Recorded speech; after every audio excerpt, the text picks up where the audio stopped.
2024 के लोकसभा चुनाव में इंडिया ब्लॉक को वह बहुमत नहीं मिल पाया कि वह सरकार बना सके। फिर भी इंडिया ब्लॉक के सभी नेता बहुत खुश हैं। खास करके कांग्रेस के नेताओं पर एक खुशी दिखाई दे रही है। विपक्षी पार्टी या यूं कि ये तमाम जो और पार्टियां हैं या सत्ताधारी पार्टी जो भाजपा है, उसके नेता उन पर ये आरोप लगा रहे हैं कि सरकार बनाने का दम नहीं है, फिर भी वो झूठी मुस्कान दिखा रहे हैं। लेकिन मैं आपको बता दूं कि पिछले दो चुनाव में यानी 16वें लोकसभा यानी 2014 और 2019 के लोकसभा चुनाव में सदन में नेता प्रतिपक्ष कोई नहीं था, क्योंकि नियमानुसार या यूँ कही कि एक परंपरा बनी आ रही है कि 10% सांसद अगर किसी पार्टी के पास होंगे तभी नेता प्रतिपक्ष का पद मिल पाएगा।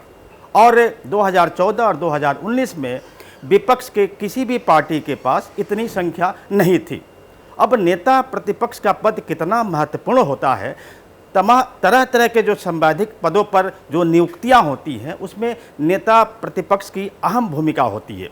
इस बार यह तय है कि कांग्रेस से नेता प्रतिपक्ष यानी लीडर ऑफ अपोजिशन जरूर बनेगा, और संभव है कि वो राहुल गांधी भी हो सकते हैं या खड़गे साहब भी बन सकते हैं। ऐसी स्थिति में आज हम अपने वीडियो के जरिए आपको यही बताएंगे कि कांग्रेस सरकार नहीं बनाने के बावजूद कितनी मजबूती के साथ इस बार वो सदन में दिखाई पड़ेगी। नमस्कार, मैं हूं शंकर विश्वकर्मा और आप देख रहे हैं सहारा समय का डिजिटल प्लेटफॉर्म। नेता प्रतिपक्ष के लिए कितनी सीटों की ज़रूरत है, यह सवाल बेहद अहम रहा है।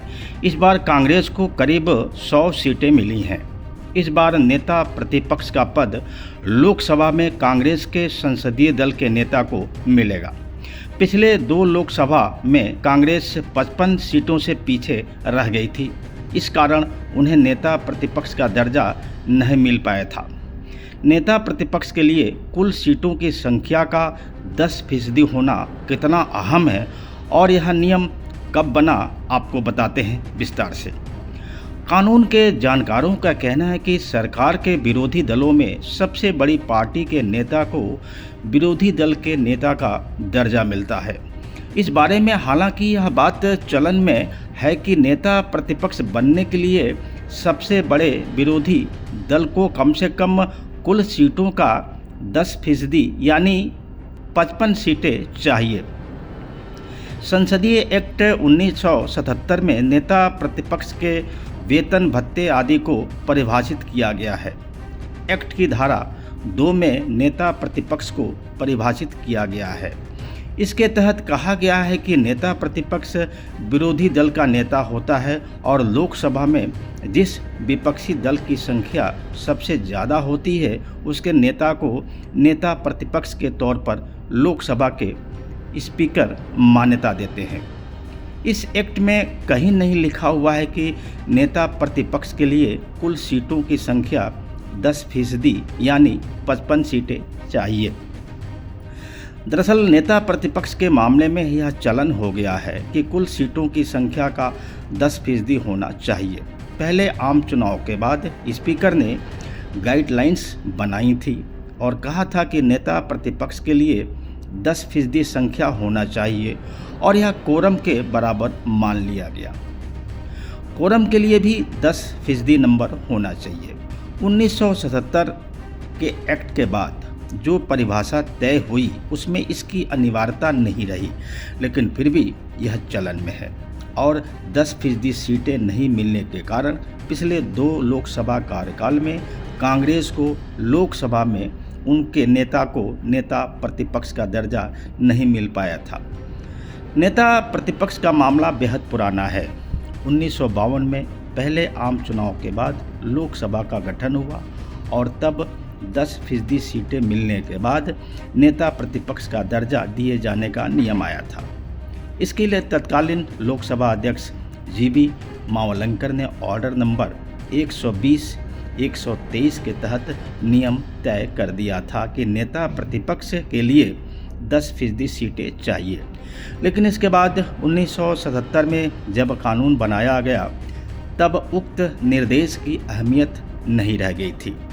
1977 में नेता प्रतिपक्ष वेतन भत्ता कानून पारित किया गया था। इसमें कहा गया कि सरकार के विरोधी दल का नेता उसे माना जाएगा जिसकी संख्या सबसे ज़्यादा होगी।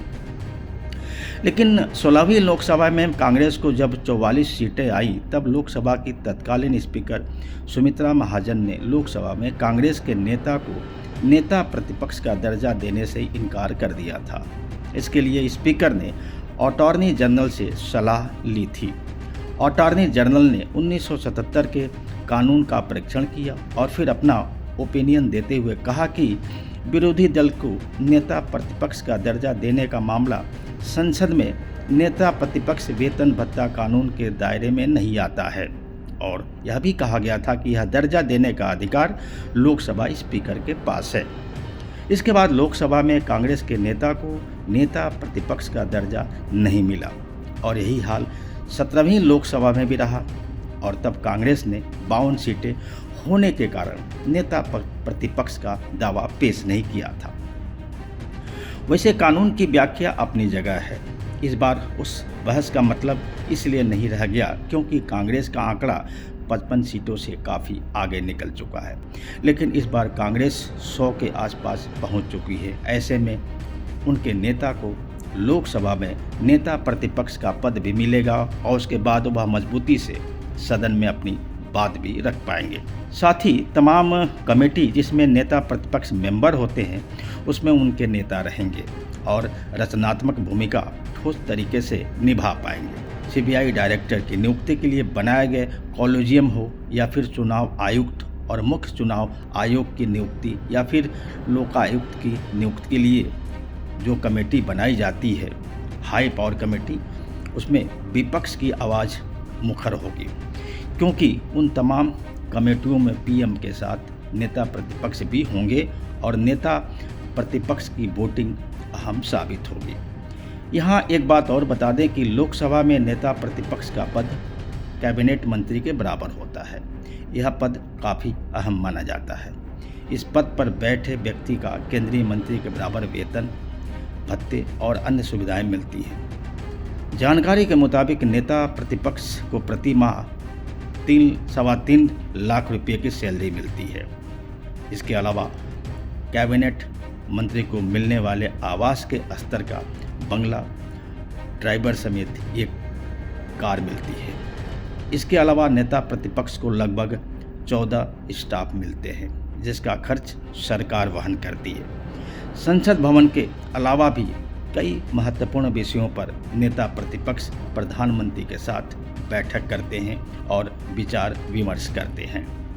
मैं आपको बता दूं कि ईडी के डायरेक्टर, सीबीआई के डायरेक्टर, चुनाव आयोग के जो भी आयुक्त हैं, उन सबकी जो बहाली होती है, उन सब पर जो नियुक्तियां होती हैं, उसके लिए एक समिति होती है। उस समिति के सदस्य होते हैं नेता प्रतिपक्ष। ऐसे में आप अंदाज़ा लगा सकते हैं कि नेता प्रतिपक्ष की भूमिका क्या होगी।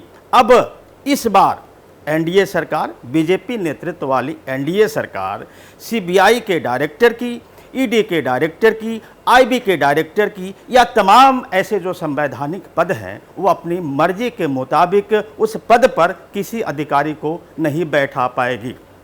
नमस्कार।